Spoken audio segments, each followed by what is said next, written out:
Hello നമസ്കാരം. അപ്പോൾ ഇത് നിങ്ങൾക്ക് വേണ്ടിയിട്ടൊരു തേർഡ് പാർട്ടി റീഡിംഗ് ആണ്. എന്താണ് ഇവിടെ മെസ്സേജസ് വരാൻ പോണത് നമ്മൾക്ക് നോക്കാം.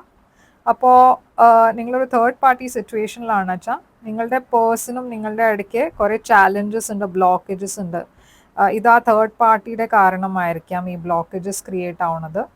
ഈ സമയത്ത് നിങ്ങളുടെ പേഴ്സൺ കുറേ പ്രാക്ടിക്കലായിട്ടാണ് ചിന്തിക്കണേ. മേ ബി നിങ്ങൾക്ക് തോന്നുന്നുണ്ടാവും ഇവർ അത്ര എക്സ്പ്രസീവ് ഇല്ല, കുറച്ച് കോൾഡും ഡിറ്റാച്ച്ഡ് ആയിട്ടാണ് ബിഹേവ് ചെയ്യണത്, അത്ര കമ്മ്യൂണിക്കേഷൻ ഇല്ല, മുമ്പത്തെ മാതിരി ഇമോഷണൽ കണക്ഷൻ ഇല്ല.